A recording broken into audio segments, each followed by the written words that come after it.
ka vei zong channel ngai thatu zong zong te kan lalpai so kristal migin chepei u tun huna ta na kan thu ngai thak tur thupui kan than chu bible hi enge ani ti ani don ani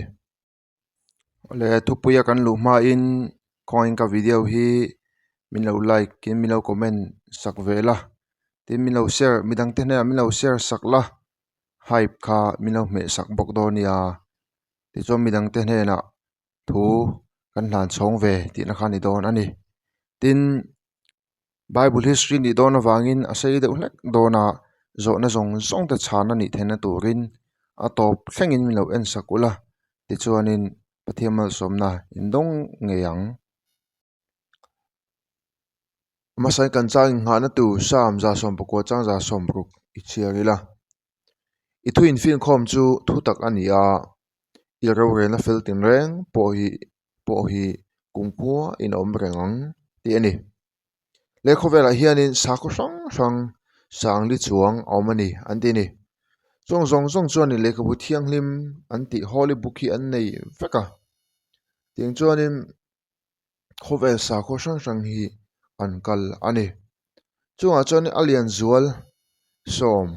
ana chok taila an le khabu te ne khovela hianin sako sang a hian christianity hi alian parani antini ti chuanin christianity chuanin bible hi kan poma hi kan holy book ani a tha hian thuthung hlui le thuthung thar a awm ani ti chuan islam antia islam chuan quran an neia ta chuanin an holy book ni im an sakhoin kai hruaina bu ani bok ani hinduism ti ani le a ta chuan hinduism chuan vedas antia ta hian chili oma rig veda sama veda yajur veda athar veda omani bhagavad gita ti anti te po an nei bok ani ti chuan buddhism ti om le a buddhism chuanin tripitaka anti a tripitaka pali canon ti an nei ve ani tin judaism anom le a chung chuanin torah le khabu ngai pawh moi ema tanak ite po ani bok ani ti chuan sikhism oma sikhism chuanin an holy book ne ma chuan guru granth sahib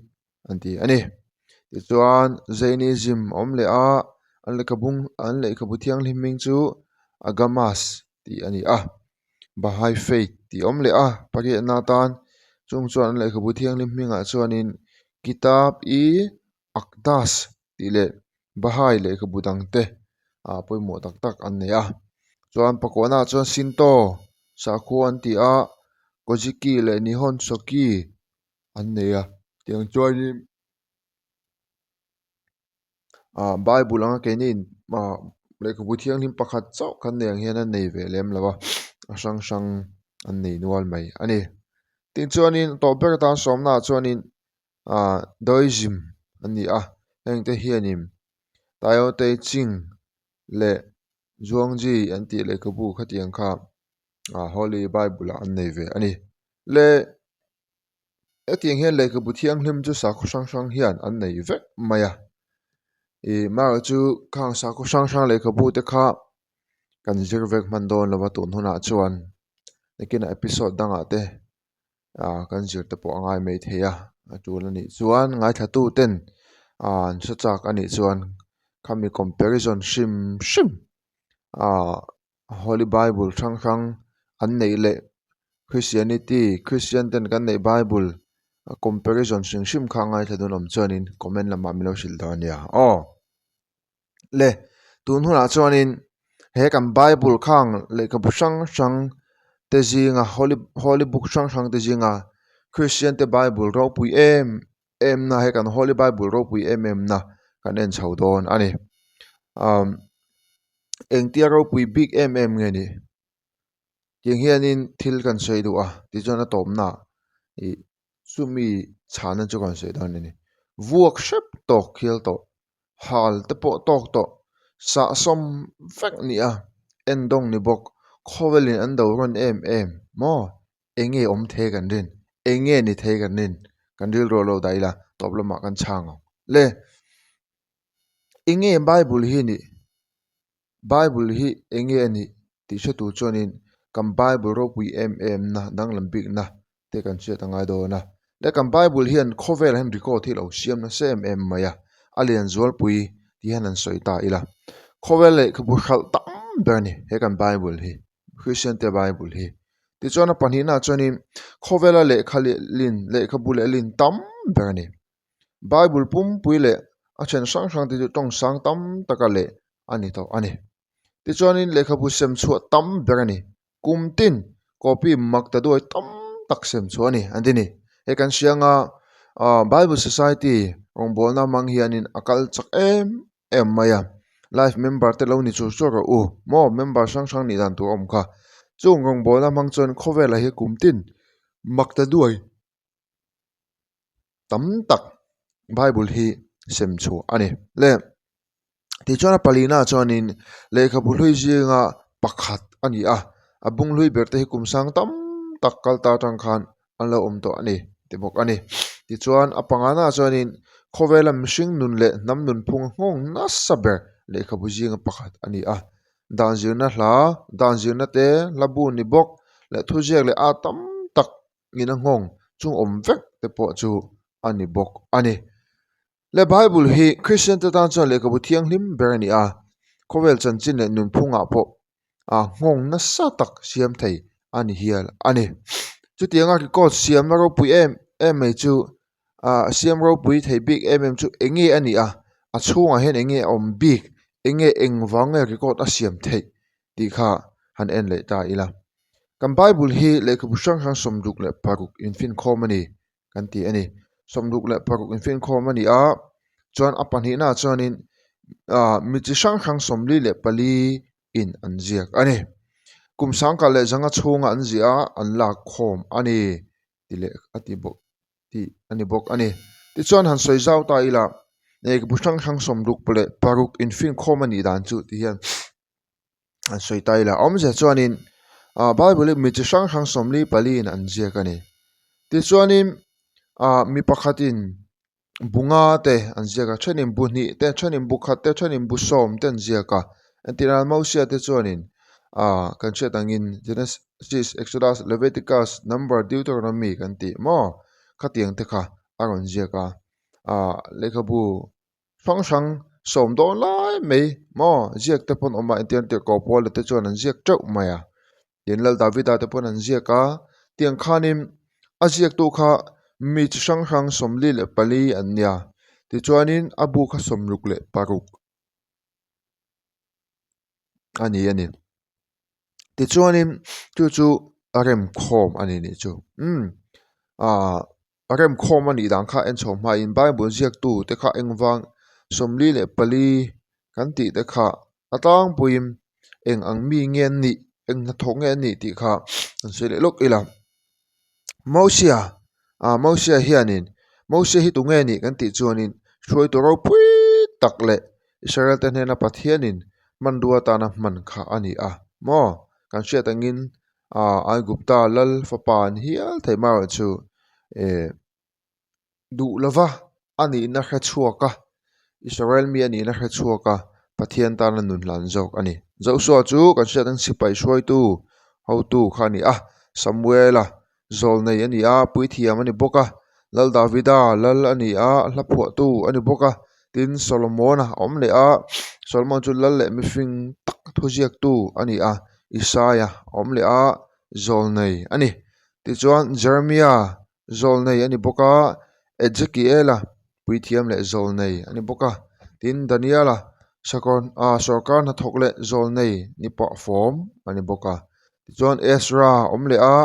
pui thiam le lekha ziak tu ani bok ani ti chuan Nehemiah om le lalina na thok tu ani ti chuanin Mathaya om le Mathai chu tax collector kan ti ani le Marka missionary le Bible ziak tu Luka doctor Johana sanghaman tu le tirkau Petera sanghaman tu le tirkau ti chuan Jacoba kau hran chuai tu Judah kau hran chuai tu Paula Farisai le ro pui tak me le tirkau ron di ta missionary pui tak te ani tlang puim tiang chuanin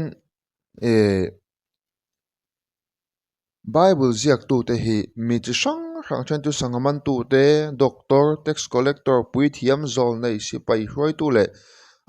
lal te sarkar na thok te an ni nuai mai nei chu mau chu aro pui maya aro pui maya pathiam hmangai nei na hruai khawm ani a hruai khawm ani dan te po an en chho ta ila kum sang kha zanga chhungin an ziak kan ti to kha Bible hi Jeremy ten an soidan chuan BC sangkhat zali somli panga vel khanin zia tran ani anti ni chu mo zia tran an ni anti ni ti chuanin edi somkwale panga somkwale paru vel khanin patmos thir kara johana kha tanga chu Bible ron zia Bible ziak nu nung ber ta ni chu akara han chu tiang kan chu chuanin kum sangkhat zanga vel atla ti la ni chu mo kan she them nan torin ti chuanin Bible hi entinge kan Bible a lo pomani meidan ti kha han an chhole ta ila Bible pumpui hi khatiang han zia ani a edi sang BC sang khazali le somli panga vela lo zia chanani a ti chuanin edi somkwa panga somkwa le paru vel khanin johana kha patmos her ka ra tanga ta chuanin thupuan revelation kan ti hi ziakin Bible zia nunung ber ani ta ani Bible hi entinge Bible a kan ti a hen bu somduk paruk New Testament Old Testament akan lo siam chu dan hi han choi le dok ta ela la Bible pumpui hi la khom ani dan chu hetiang hi ni a kau khan masa ti kau le zol nei te khanin le khabu khatiang khan le kabu sang nein lo poma lo zir an lo zir thin to ani ti chuanin an huwa le khabu tam ta kha lo chu awangin Bible a lo tel tur chuanin engtenge ni ang ti kha anon kau khan upa kau khan hruai tu te khanin ti te ang anon verify chanani ta chuan anon verify dan chu Bible pumpui la khom zo ani an chu kau khan masa te khan le tir kau te khanin zo nei le te khabuan thir thina an lo mang to an lo pomem ti khanon enani anon pomem ti khanon ena tim le ka putam taka lo chu awangin Bible a ter tu te chu an ngai to ngut em maya tir kau te hun la khanin Bible zirtina dang ten en ain remem ti te kau khan tam zo ka lo mang to ti ten ena chumi nuwa chuanin kau khan hruai tu lu te khanin edi zathum somkwale pathuma khanin Bible a ter tu te chu lekha buwa an lo pom ta ani mo edi zathum somkwa pathum zathum somkwale pasari ve khan la khom ani a ti chuan kau khan hruai tu te chuan Bible a tel tur lekha bu te chu somduk le paruk te chu an lo pom ta ani Bible a khang kheng kau khan hruai tu te hianin Bible kha an siam thar ni lova Bible khan du don la khom ani mai lo Christian te khan pathian thu ti a kau khanin lo man to le ka bu sang te kha an la khoma an nem het me ni mo tir chuanin Protestant kan ti te hianin Old Testament somthum le pakwa le New Testament le ka bu kan ti somni le pasari te kha pomin awa in somdu le paruk ani a hi Bible canon dik tak choni ti ani hi Protestant in ti ten Bible a kan pom ani awa in somdu le paruk ani chu ngo le Bible pumpui hi khovela adar zau zela khovela athan zel thena turin tong zasari le somsari chuangin anlet to ni mo tong zari donin anlet to ni chu Bible pumpui Old Testament and New Testament mo hemi a Holy Bible angin maro chu New Testament chau tiang te tin abusang hang tiang ang khanim le lin chu atam to antina New Testament kan ti chawang hi busang ni do mai hi le to ani chu New Testament chau mo thu thung thar chau kha tin antina Genesis chau Exodus chau tiang khanin sang thum chuang le lin ani to bok ani chu mo om je chonin khovela hen tong sang hang sang sari chuang anti tong lian zol pui chu lian pui chu tam ni tu lo ma chu tong sang tong a chiar thei si ang chonin sang ni tong sang sari chuang omani andi ni chu Bible Society malana in tong sang sari tong za sari le som sari chuangin tong zare donim tura hianin le linto ani Holy Bible big chu chuan New Testament chaute tiang khani midang tangin lo le te ni to bokin tiang chon khovela hianin he kan Bible hi the dar mek ani chu kan Bible hi ole aro pui em kha kha ari ko ta lo siam te Bible a siam chu lo ni dan te a history lampang te chu lo ni ta zel sela tin choni kan Bible ro pui em a bel chana zuale ti zuale toin kan Bible a hian engkim bule top omni ti hi kan siat apoimo ani aro pui em maya Bible hi isai bung som thum pali chang som paru kan chia chon lalpa le khabu chon zungul engkim omni ti top mani cho chu aro pui le zo na ni cho voi khachu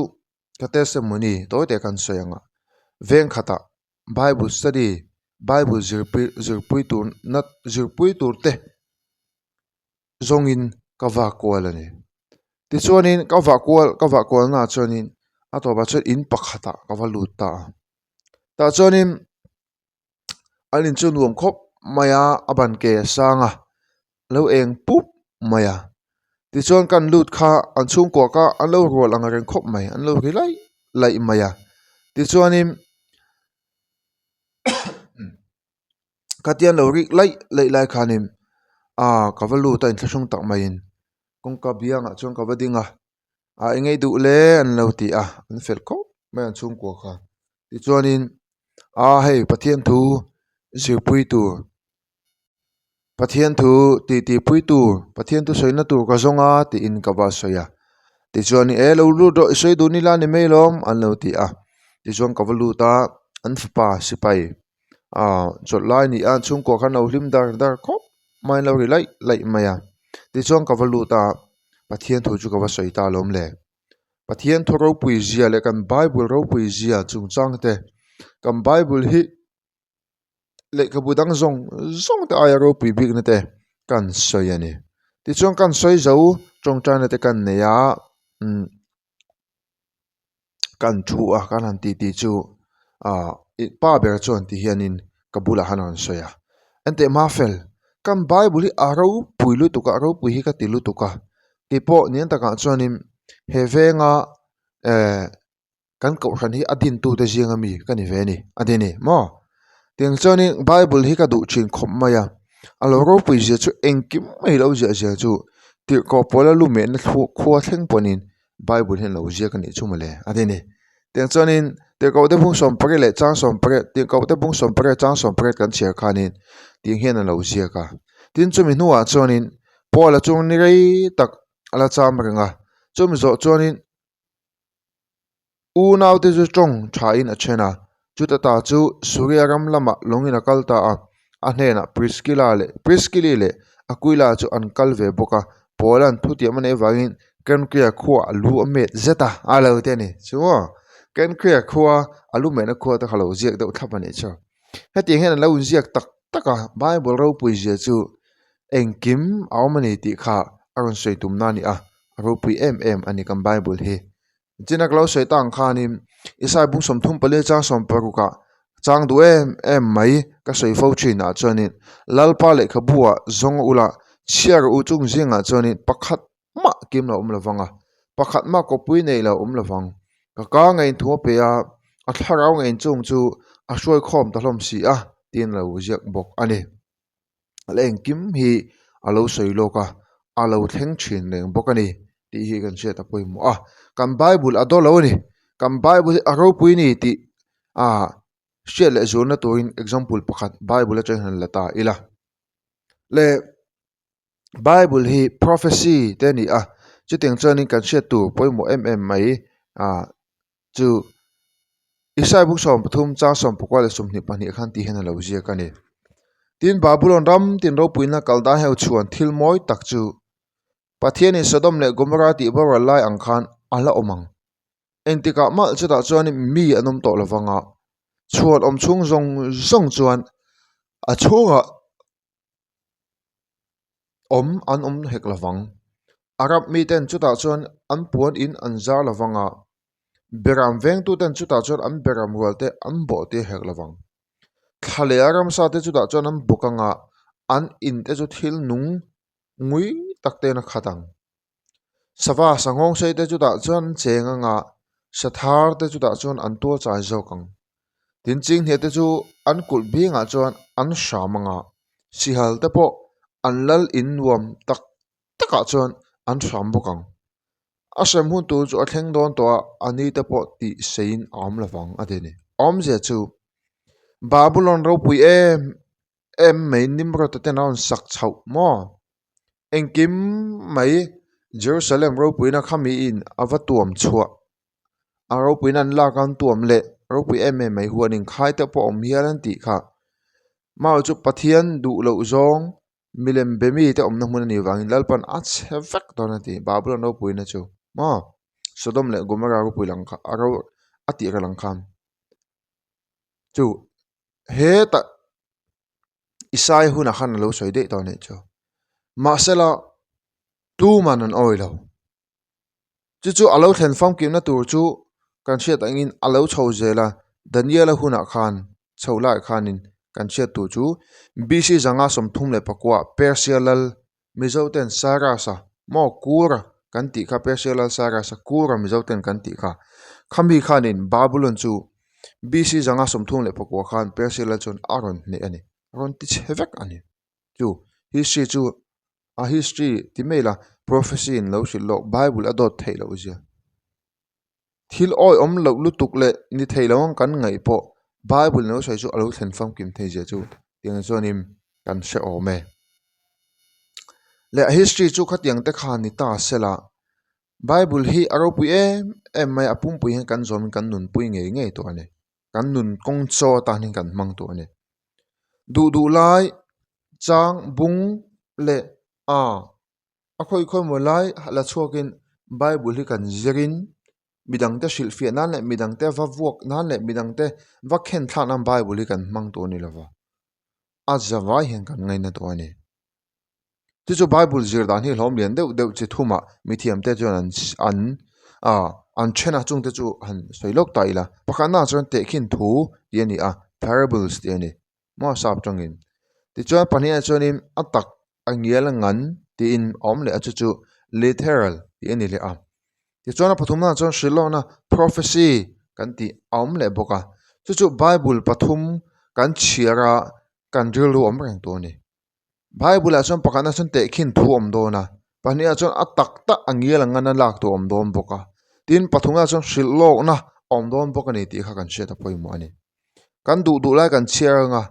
atek tak ni tu kan ngai chuan kan kal sual theya kan du lai kan chiar shillon prophecy malam hunami tur kan ngai ngo chuan kan kal sual do na kan du lai kan chiar nga te khin thu vek mo kan ti chuanin ataka kan ngai the do na bani chuwang chuanin bible hi te khin thu om theya atak angial ngan om thei boka tin shillon na prophecy om thei boka ni ti kha hilwa lo da ta ila chuang chuanin kan zir chuan bible hi shet thiam na kan nei tu ani le bible chumi shet thiam na kan nei tu chu enge kan ti ma sak phot nga kan ti chuan peter thon ni bung ka chang som ni le ni khata chuan ti hen lo zia ka ne pathian le ka thu hi shilon la reng hi ma ni in shil fia tu ani lo ti shema sa phot ula tu shilo reng hi mishing thua chuak ani ngai silwa mi ten tharau thianim tirin pathian hen tan sei jok chen ani ti in tirko peter chuan alo sai ani chu enti mo pathian thu hi ma ni lo shil fia tu ani lawa mo mishing atanga ma ni du dan lo shil fia tu ni tharau thiang hlim hriat tina in midang hena shil fia na kan dilanga kan sei tu ani atene tim thu pom bung som ni pani cha som pare la som pakwa chuan intinga sai her e khabu shilo na thu sia piang ka shet tire tu point heng tu hi abel cha chuan ma cha chiang hele khabu shem na zia khi lalpan pathianin achung abel cha ve anga tin tu point he shilo na le khabu thu mi thu alak bo chuan hele khabu zia nun na thing le kho thiang lim achan chu pathianin ala bo ve ang ate bokani om zia chuan bible hi ani na ba ka kan bel chuan bible hi kan du lai kan zoma kan du lai kan zom lo chuan enting e pathianin kan chunga thenti dom entinga sei 2 point shit lo na pathian thumi hi alak bo chuan ati chuan ala bo chuan le pathianin achunga mi le kha ati bak abel cha chuan entinga sei he le khabua zia nun na thing le kho thiang hlem achan chu pathianin alla bo veang ati ni chu arap thla hle mai ma ni du danin bible hi kan zirim kan du dan kan hril fiim kan du lai kan telin kan pai thiang lo kan pai vai chom pathiani kan chan tur van jerusalem kan chan tu min po sei sa hi kan tan asan hi min da min pedon lova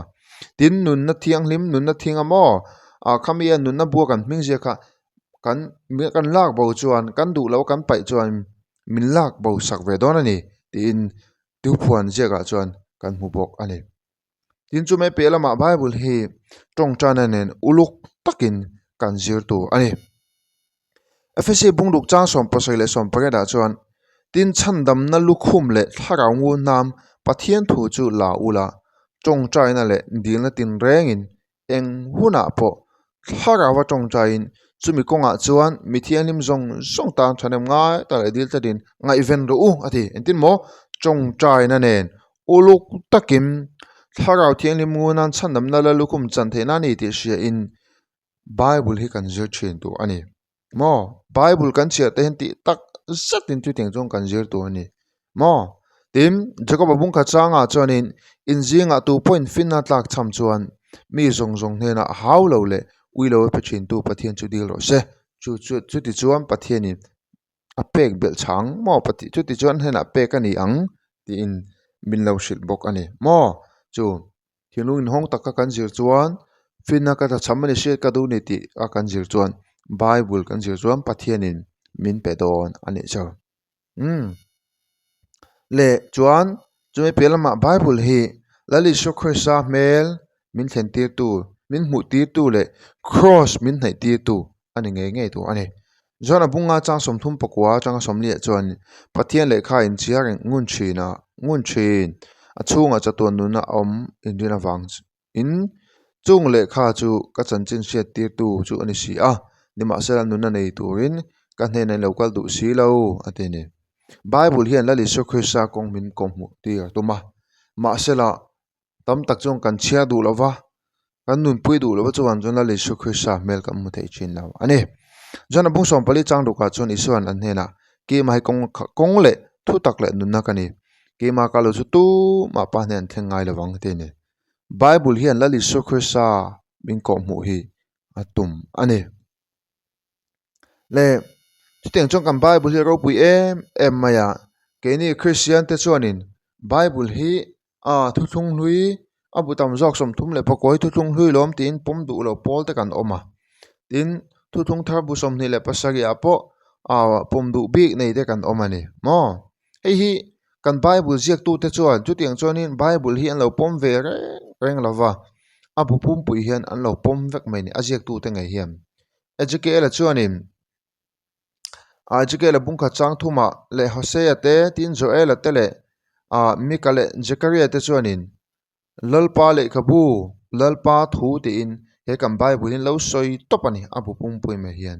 thu thung thar joel ziak ti bikin an lo soi reng lawa lalpa thu thiang hlim ti in an lo soi ani cho isai chuani isai bung som thum pali chang som puka chon lalpa le khabu ati top me ni mo thu thung thar kan zombie lo tu lo ti reng lawani cho tin lal davida nge in sam je ga chonin lalpa thu ti top mai ni cho ro pui je chu mo eng lal davida chuanin thil dangani engani zone je kani ati te du lo lalpa thu ati top mai ni cho tin timote thon ni bungtum chang som parwa te ko pol chonin le khabu thiang hlim alo ti bok ani cho mo tiang chonin kam bible jek tu te chonin sang chonin pathian thu hi bible hi kan zom big tu ni hei chu thu thung hlui nia hei chu thu thung thar nia kan zom lo tu ni an lo ti lova lalpa le khabu thiang hlim lalpa le khabu pathian thuin la na zol nei te ziak ti in an lo soi mai ni chu ke ni chong kan du dai kan lo chen ve te ro apoi hle maya zom du lo lai te kan nei ya hei hi kan ti mia lo tu ni ti hi kan shiat angai ani le atop khana ka experience to te engtinge bible nuam tawin nuam ti takin kan share theng ti hi kan soidu a ti chuan kan thu soi kan ti top don ya lekum sang ni le som pasari khanim niruk chungin holy bible hi engma in lavin ei lavin ka chia chuak fekani chumi ma chuanin kumsang ni le som pali khan rong bol na hi ka chana rong bol na ka chan ma khan bible hi khan pa in chia chak na an share na hi khan ka nei ngai lem lova ma se sang ni som pali rong bola ka chu atang khan bible ngai na na kha ka nei tla mane ka chiar thina chianum ka ti maya kumsang ni le som pali rong bol na ka chan kumpo khan ka ti masak pra chu eng ma rong bol na experience nei ta lo chu bible share khan top mane ni ding khan bible ka chiar thina amak lu tu ka ngai ta tu una du takte ti tak zati tong chana nen ka chiar thina mit tuinen ten chang chung ka chiar thina ka muthi ati chuang ai lo gen rei lo te ka lava mo bona ka nei masak ber po khan ka nei chon kum po khan ka chiar chuak mai ni tiang chon ni bible ngai na hianin bible hi ong bola ka chu khan ka ngai na tat maya ato zong im ting chon sang ni le som pasari alo ni a ta chon ni missionary ka kalai na ni 1 year missionary te ni a eka missionary jin kong hi ka YouTube channel kha hnuailam pang han lo en thata ula ka soi to an kin a chiang zo kin experience tam takka nei lalpan tong thar min pek dan te tin English up sermon min soi tir ve ngot dan te ke I poliat po pas lo karot laron soi don ani mo min soi dan ro pui de mak pui mai te tong thiam mia lova arela kan chuan chau dan te po kan la soi don ani moni sela tiang choni sang ni le som pasari khan missionary ka kal lai na ni training kan nei lai na ni kan ho tu pa khanin atia chon ka hramia lova tong ka thiam lo wangin kan ho tu pa in jingkar khan lo puang ni im worship laim jingkar in khom kan nei lain chhun chofa ka tangim holy bible kan chiar chananga ti chon kan chiar zo ma chu chaw kan ei lawang kan in lawang chaw kan ei lawang eng ma kan ei lawang tui chaw ring kan chiar chu kang tong jan ne ti kha alo sei ne he chuan tong ka thiam lo wang khang ka lo hre lem lova ti chuan chun da som pani lo ni a lunch chun cho ei tura kal kan tuma ka chen ten thu pon ka hre na nge an ti enge puana ka ti an ni chuan in bible kan chia cho don cho I lavin an tia ka phur nga la ni cho du mi ka ni cho du em mai ka ni som ka ti ngal em ringot maya inting ai niang ka ti ngala ma chu mi pa fa ka ni lom le ti hang kan sang phata ti chom bible chu ka han chiar chho chan ta kail kha cham em maya som ha ka ti china ni tiang chuanin kan chiar chho chan ta pathian hena ka tong chai china mut thu na te som na sang te ril cham na te wang hanong kal china ma se ka tong chai china ka tong cha na chuanin lalpa hei cho e theilawa tui in himal run som ka te china ni tin chuan mak lu tu ka tui in a piang mai khan cho puar mai khan nuam takin kom china tin chuanin tui takin cho kha tui ka in khanin ka om thei china ni cho tin chuanin holy bible kha niruk chhungin tui chau ring khan kan chiar chuak ta ni cho pathian ro pui ber ase tiang chom pathian ro pui nang kan chiar chuak theya aro pui ka ti em ke po tu nu hian ka ti le thei to chong lem lawa tiang chonin holy bible kha ka chiar chuak ani le eng tin nge nuam tawin bible hi kan chiar thei chinang bible hi tam tak choni a boring ta kan ti anin om to chong lui pe chu ka chiar pe lo mu ta ti chuak tan ti shina ma se bible hi tiang hin lo chiar ve te nuam te Bible share te pakhat na chon Bible share donin pathian he na thinlung takin in lan chin phut lo chuan share tuin dil la share thiam na in nei mei pia lama midang te hna po kal han chok ve the nan tin pathian na in lan chung in dil in lan chung in Bible share kha chan do ti chuan a pahnih na chuanin ni khata hun khata Bible hit share vak tum su Genesis bupum pui te hi ka chia chu gang ti in ri lua da su chang ni khat lek te bung khat lek te chia la bulan chan la chuan Bible chu story ani angin mo story tia thon thu angani wangin aloin ka puk cho saujel mai don ani chan chu Genesis bung khati chia nga ato mai don lawa bung ni chia za na na inei zel pha don ni cho tiang choni bung ni lek te bung khat lek te chang thum lek tan chia la ale pek zel kha chia chana kha inei don ani shia thiam na kha inei zel bukanga mo nilawa shia thiam na nilawi chia le me chuani chia chana kha nei don to lo chu mo chon pathum na chuani irwin chia du big lai nei kha athiang lo ni cho sam zia ngot e chia chon Bible hi inning mayang adang chia chana nei lo pathian ne nei hlan tharin pakhan na chuanin yom pani na uluk taka mo chia vak lovin chia ra she thiam na nen chiarin chia du big lai nei lovin kan chia khan adik chaudon chan ani cho palina chon Bible kan chia hian mo lim sa in kan chian tu ani tum veu vuau mo chap chung te na mo khatiang khan kan chiar tu ani lo pangana chon Bible hi buai chung chon chia lo tu mo rilu alu thailo om lo hun thol kan in siamang pangana hun thol kan in siamang minute nga lekpo minute ni lekpo ni ose buai chung ni lovin engamo tipa ni lovin mo eng kan thil ti lai zong da tha in kholai mo kan chunga kan tong chayanga pathian en hlan thar chungin kan chianga chona paruna chonin imun na bula Bible dar ti chuan ilo muanga a imu chuanin i chiar mayang chia chana khai nei mayang tiang chuanin Bible hi chia chin chuanin Bible hi inning ngai lawang Bible chia chin po icha kang kin Bible chia po nuam ti ang inti mo unau du tak apoi mo bera chuan pathian hen hlan la tong chai la shia thiam na nei theinan chom midang po shil chom ve thena ne tuin chuteng chon step 1 a chon no ti ta la panina chon chuteng chon uluk taken an chiarin chiar vak lovin tem te an chiar ta la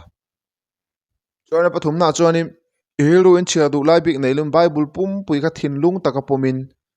mo thei big nei lum an chiar le ta la apalina choni lim sarin mo pathiam pol na nen chen chil na nen han chiar ta la pangana buai chung ni lovin hun pe im minute nga tal te mo pangana chon hun thol tak pe in minute nga tal mo minute so mo da ka chan ve mo erong bol pa te mo ni wi han chiar ta la mo tin chu me pela mu na bula ham Bible kha da ang chen do ting chon an ti chin te Bible chiar no mi ti em em siari cha nge yang boring ni no mi ti ngai la mo ole tiếng trong Bible hiểu chia về tôi cần đủ che này ngay theo tôi dùng song te mo Bible hi ngay nàng u cần đủ na cần engkim ani engkim Bible ang cần zo na zong a om veka chu mi chan na chu zo na kan nge kan nei china har sana te kan tok china chu mi chan na zong song har sana chut ke na zong kan ra thayem hau sak na thoru pom kan mel chan na thoru pom kan Bible han engkim mai engkim hi oma chuan chon Bible hi ingai nai la i chiarila ti chuanin kan zo na zong song chana ni nga kan ha sana zong sut ke na ni nga nun lim chung ko lim kan lo ni mei don ani chu tianga kan lo ni thena tur chuanin kha kan sei zong te kha